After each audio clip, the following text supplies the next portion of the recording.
আজকে হচ্ছে আয়ানের লাস্ট ক্লাস এবছরের জন্য। ও হচ্ছে 2-3 দিন হয়েছে স্কুলে যায় না, কারণ ওইরকমভাবে ক্লাসও হয় না, বাসায় বসে পড়লে কাজে লাগবে, এই জন্য পাঠায়ও না অত জোর করে। তো আজকে ও নিজেই বলতেছিল যে আজকে যেহেতু লাস্ট ক্লাস, আজকে যাই, সবার সাথে দেখা করে আসি। হ্যালো এভরিওয়ান, আসসালামু আলাইকুম। কেমন আছেন সবাই? আশা করছি সবাই খুব ভালো আছেন। আমিও আল্লাহর রহমতে ভালো আছি। বরাবরের মতো চলে আসলাম নতুন আরেকটি ভিডিও নিয়ে। আজকে আয়ান স্কুলে যাবে, খুবই এক্সাইটেড, দেখেই বুঝতে পারছেন। প্রথমত ওর আজকে লাস্ট ক্লাস, আর দ্বিতীয়ত হচ্ছে ওর একটা মিস 3 মাসের জন্য ছুটিতে ছিল, উনি আজকে আসবে। হয়তোবা এই মিস বাচ্চাদের খুবই আদর করে, এই জন্য ওরা হচ্ছে এতটা খুশি।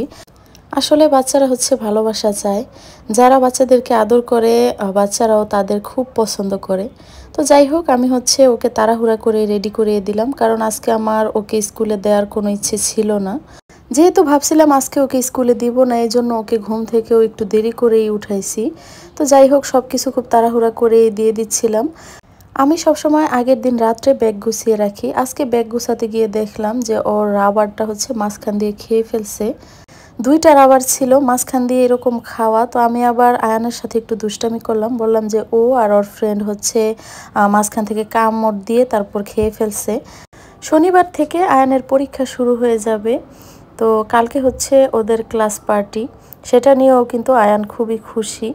মাশাল্লাহ, আয়ান হচ্ছে আগামী বছর ক্লাস 2তে উঠে যাবে। সবাই দোয়া করবেন আমার বাচ্চাটার জন্য, যাতে খুব সুন্দরভাবে মনোযোগ দিয়ে পড়ালেখা করতে পারে আর মানুষের মতো মানুষ হতে পারে। যখন আয়ান প্রথম প্রথম স্কুলে যেত, সব কিছু আমার রেডি করে দিতে হতো। এখন হচ্ছে আস্তে আস্তে কিছু কিছু কাজ ও নিজে নিজে করার ট্রাই করছে। সকালে ওকে ঘুম থেকে তুলে রেডি করে স্কুলে পাঠাতে মনে হয় যেন একটা যুদ্ধ। সবচেয়ে বেশি মেজাজ খারাপ হয় সকালের নাস্তাও একদমই খেতে চায় না। তবে আয়ানকে কি বলবো, সকালে ঘুম থেকে উঠলে আমারও কিছু খেতে ইচ্ছে করে না, কেমনই যেন লাগে। দুপুরে রান্না হচ্ছিল, এর মধ্যে আয়নের বাবা হচ্ছে একটা বোয়াল মাছ নিয়ে আসছে আর মুরগি নিয়ে আসছে। মুরগিটা আমি কেটে রেখে দিয়েছি আর বোয়াল মাছ হচ্ছে কেটে নিচ্ছি। তো ভাবলাম আমি কিভাবে বোয়াল মাছ কাটি আপনাদের সাথে শেয়ার করি।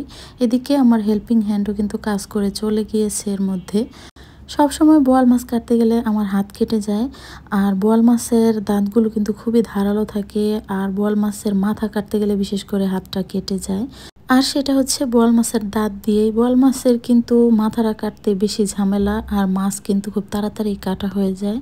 আমার কাজের মধ্যে সবচেয়ে অপছন্দের কাজ হচ্ছে মাছ কাটা। মাছ কাটতে আমার একদমই ভালো লাগে না, তারপরেও হচ্ছে না কেটে উপায় নাই, মাঝে মধ্যে কাটতেই হয়। আর বিশেষ করে বড় কোনো মাছ নিয়ে আসলে বাজার থেকে কেটেই নিয়ে আসে, আর ছোট মাছ হলে আমার হেল্পিং হ্যান্ডই হচ্ছে কেটে দেয়। তবে আমি শিং মাছ আর কই মাছও কাটতে পারি না। তো যাই হোক, মাছগুলো আমি খুব সুন্দর করে পিস করে নিচ্ছি। আর মাছের সাইডের কালো অংশটাও আমি ফেলে দিলাম, কারণ ওইটা সহজে পরিষ্কার হয় না। যদিও এগুলো ফেলে দিলে মাছের পিসগুলো একদম ছোট দেখা যায়, তারপরেও কেমনই যেন লাগে দেখতে। এখন হচ্ছে আমি মাথাটা কেটে নিব। দাঁতের কারণে মাথাটা ভালোভাবে ধরতে পারছিলাম না। আজকে আমি একদম ইজিভাবে কিভাবে খুব সহজেই এই মাথার দাঁতগুলো ফেলে দেওয়া যায় তা আপনাদের সাথে শেয়ার করছি। এই দাঁতের অংশগুলো কিন্তু বটি দিয়ে কাটা যায় না, খুবই শক্ত থাকে। এভাবে একটু টান দিলেই হচ্ছে এগুলো ছুটে আসে, আর বটি দিয়ে কাটতে গেলে হাত কেটে যাওয়ার সম্ভাবনা থাকে। আর মাঝখানে যে একটা পর্দার মতো থাকে সেটাও আমি হচ্ছে ফেলে দিব। আর এটা ফেলে দেওয়ার সময় হচ্ছে ভিতরের যে ফুলকাগুলো থাকে এগুলো একসাথে বের হয়ে যায়। আপনারা যারা বোয়াল মাছ কাটতে পারেন না তারা হচ্ছে ভিডিওটা দেখে শিখে নিতে পারেন, আর যারা কাটতে পারেন তারা হচ্ছে স্কিপ করবেন। তো দেখতে পাচ্ছেন খুব সহজেই কিন্তু আমি মাথাটা কেটে নিলাম। আর নিচের অংশটা কাটা তো খুবই সহজ। মাছের মধ্যে আমার শিং মাছ, কই মাছ আর বোয়াল মাছ কাটতে খুব ঝামেলা লাগে। তো যাই হোক, মাছগুলো আমি খুব সুন্দর করে ধুয়ে পরিষ্কার করে নিয়েছি। এখান থেকে 2 পিস মাছ আয়নের জন্য রান্না করব এখন। আজকে গরুর ভুঁড়ি রান্না করছি। আয়ান গরুর ভুঁড়ি পছন্দ করে না। যেদিনই ওর অপছন্দের কোনো খাবার রান্না করা হয় ওই দিনই হচ্ছে আলাদা করে ওর জন্য কিছু না কিছু রান্না করে দিতে হয়। তো যাই হোক, সবাই ভালো থাকবেন। আল্লাহ হাফিজ।